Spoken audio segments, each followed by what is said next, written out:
Never let yourself be the victim. If I could go back in time and have a conversation with my 8 to 10-year-old self, that would be the message I would give. Because when you think about it, you're a kid, things don't go your way, what do? You cry, you whine, you throw a fit, you want your parents to feel sorry for you. You feel sorry for yourself. It's how you deal with things at that age. And then you grow up, but you don't necessarily shed that habit, that mentality.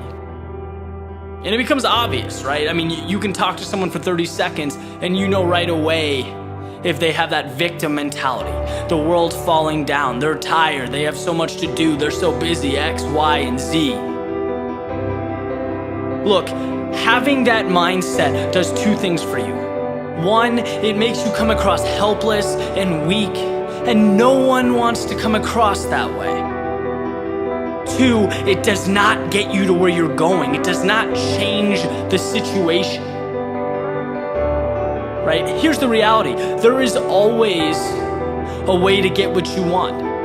There is always a way to position yourself to move away from what you don't want. You can quite literally become what you want to become, but you cannot look at life like it's this problem, like it's against you. The ball is in your court.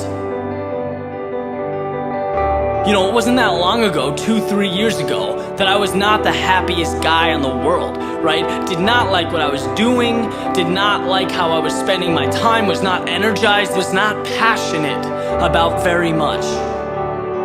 But the time came where I didn't want to live like that. I had a conversation with myself. I stopped being the victim, I stopped complaining, and I asked myself, dude, what do you want? What is your purpose? What is your goal? Who do you want to become? And I literally made the decision and walked away a different person. And the things around me changed, my life changed, because I made a decision to never be the victim again, to get what I want. I became the author of my own story. And you realize just how simple it is to transform your situation. Not easy, right? And it takes time. But there's always a way to get from point A to point B. And this separates the world into two kinds of people. People who look at how things are, who accept reality as truth, who complain, and people who look at what can be, who make the most of any situation. Look at life as if it's clay, to be molded, to be shaped. It seems funny to me, knowing what I do now, that I went through any of my life like a hamster on a wheel. That I talked to people every day who didn't energize me, that I didn't want to be around, that I did things I wasn't passionate about. That is insanity. Because if you don't like something, but you do nothing to change it, what's left for you to do? Complain, whine, stay where you are, that's it. See, one of the reasons I reference athletics so much is because they bring this mentality on you that when things become difficult, when things become challenging, your one job is to find a way to figure it out. And I always did. And I took that and I brought it to everything else I do.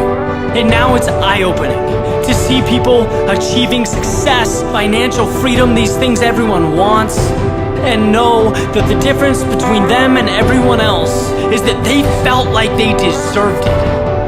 A lot of the time they weren't smarter, stronger, they weren't more gifted starting out, but they moved toward what they wanted. They didn't cry or groan about the problems, they didn't look for sympathy.